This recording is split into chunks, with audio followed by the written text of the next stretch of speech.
SSC ২৭ হুট করে তোমাদের ডিসিশন দিছে যে তোমাদের পরীক্ষা নাকি আগাইতে পারে, ডিসেম্বরে নিতে পারে। আই নো অনেক কথাবার্তাই আছে। সো আমরা ওইসবে না গিয়ে যদি পরীক্ষা আগায়, ওয়ার্স্ট কেস সিনারিও যদি আগায়, আই ডোন্ট নো এখনো কি হবে। সো পরীক্ষা আগাইলে আগাক আর পিছাক, পরীক্ষা তো দিতেই হবে। সো এসএসসি পরীক্ষার ক্ষেত্রে তুমি এমসিকিউ প্রিপারেশন কিভাবে নিবা? আজকে আমরা ওইটা নিয়ে কথা বলব। সো দেখা যায় যে সিকিউর উপর ফোকাস থাকার কারণে আমরা এমসিকিউ প্রিপারেশনটা তেমন একটা নিতে চাই না বা নেই না। এইজন্য স্কুলের যে পরীক্ষাগুলো ওইখানেও দেখা যায় ২৫ এর এমসিকিউতে আমাদের ২০, ১৮, ১৯ এরকম আসে। সো ভুলটা কোথায় হইতেছে আমাদের? আমরা অ্যাকচুয়ালি ভুল তোমরা কই করতেছো অ্যান্ড আমি নিজে কই করতাম অ্যান্ড ওই জায়গার সলিউশনগুলা কি আমরা ওগুলা নিয়ে কথা বলব। সো একদম ১ম এ এমসিকিউ প্রিপারেশন কিভাবে নিব?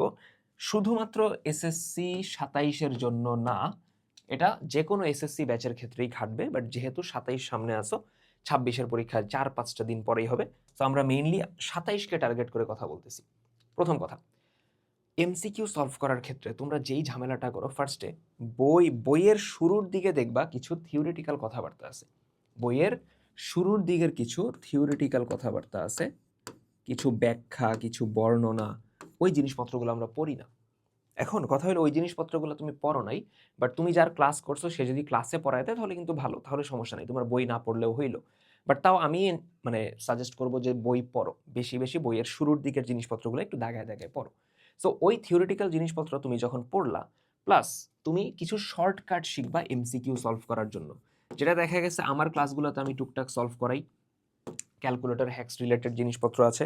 সো এইগুলা তোমার আগে, এগুলো প্রি রেকুইজিট, এগুলো সলভ এমসিকিউ প্রিপারেশন নেওয়ার আগে এগুলো তোমার দেখতে হবে। সো যে কোনো একটা চ্যাপ্টার আমি উদাহরণ দিয়ে যদি বুঝাই, ধরো তুমি অসীম ধারা পড়তেছো, যেহেতু আমি ম্যাথের টিচার, ম্যাথ নিয়ে বলি, অসীম ধারার এমসিকিউ সলভ করতে চাইতেছো।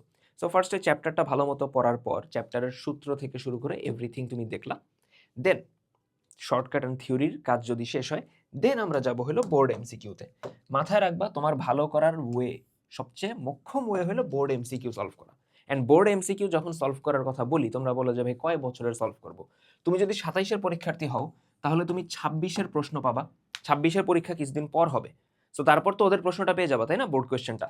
সো ২৬ থেকে শুরু করে তুমি যদি ২৪ অথবা ২৩ পর্যন্ত কোয়েশ্চেনগুলো সলভ করো, ২৬ থেকে শুরু করে ২৩ পর্যন্ত। এখন ২৬-এরও কিন্তু ফুল সিলেবাসে পরীক্ষা না, ওদেরও কিন্তু শর্ট সিলেবাস। সো ওদেরও কিন্তু সব চ্যাপ্টারের কোয়েশ্চেন আসবে না। সো যেই চ্যাপ্টার ওদের ছিল না, ওই চ্যাপ্টারে তুমি ২৫ থেকে ২৩ পর্যন্ত বা ২২ পর্যন্ত বোর্ড এমসিকিউ গুলো সলভ করবা। বুঝা গেছে? ভাই স্কুলের টেস্ট পরীক্ষার কোয়েশ্চেনগুলো সলভ করা লাগবে না, এইগুলা করার পর না দরকার হবে না। বুঝা গেছে? এইগুলা করার পর তেমন একটা দরকার হবে না। তাহলে ফার্স্টে আমি চ্যাপ্টারের থিওরিটিক্যাল প্লাস শর্টকাট জিনিসপত্রগুলা পড়বো।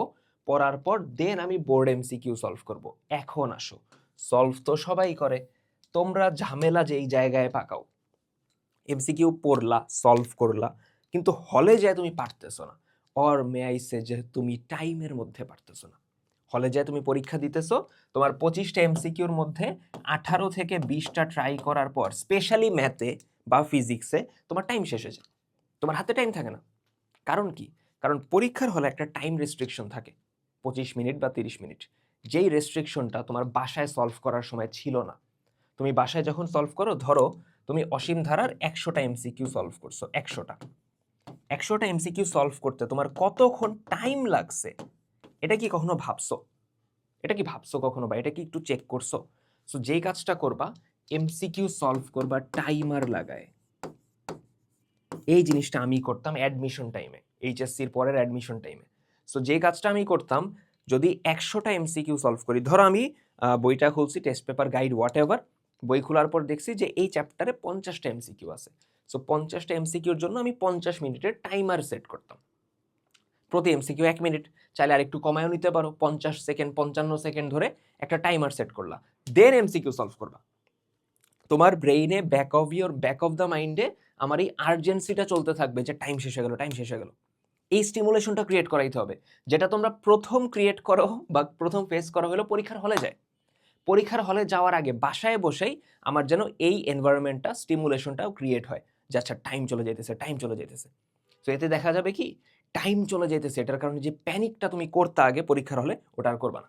তুমি যত বেশি এক্সাম দিবা, এক্সামের ব্যাপারটা পরে আসি, বাট যত বেশি এই এনভায়রনমেন্টটা নিজেরে অ্যাকাস্টম করবা, তুমি তত দেখবা যে ভয়টা কমে গেছে। অ্যান্ড লাস্ট কথা, এক্সাম।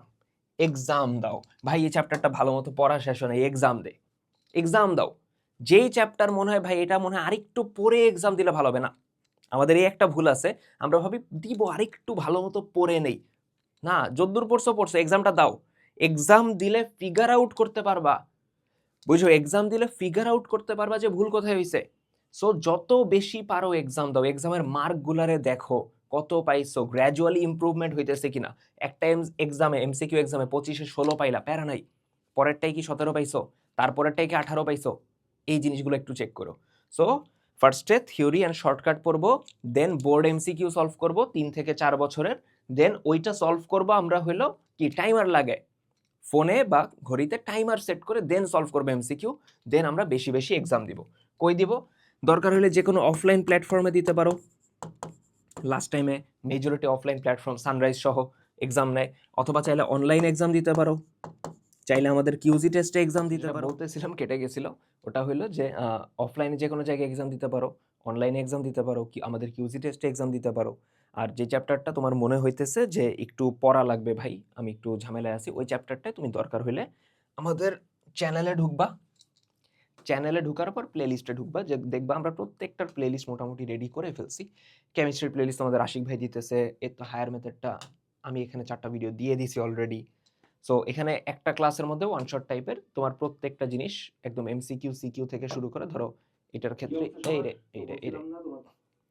সো এই ভিডিওগুলো আমি এসএসসি 26-এর জন্য করতেছিলাম মেইনলি, বাট অ্যাকচুয়ালি কিন্তু যে কোনো এসএসসি ব্যাচই করতে পারবে। সো বিস্তার পরিমাণ, এটা হলো দ্বিপদী বিস্তৃতি, এই বাদে আরো জিনিসপত্র দেয়া আছে এখানে সুন্দর মতো। সো যাই হোক, যদি ক্লাসেসের দরকার হয় চ্যানেলে করতে পারো, আর যদি মনে হয় যে ভাই আমার কোনো একদম গুছানো একটা কোর্স লাগবে, তাহলে তোমাদের এসএসসি 27-এর জন্য আমাদের কমপ্লিট একাডেমিক প্রোগ্রাম তো আছেই। সো দ্যাট বিং সেড, যা যা বলছি ইনশাল্লাহ মাথায় থাকবে। দেখা হইতেছে নেক্সট কোনো ভিডিওতে, তার আগ পর্যন্ত পড়াশোনা করতে থাকো। আল্লাহ হাফেজ।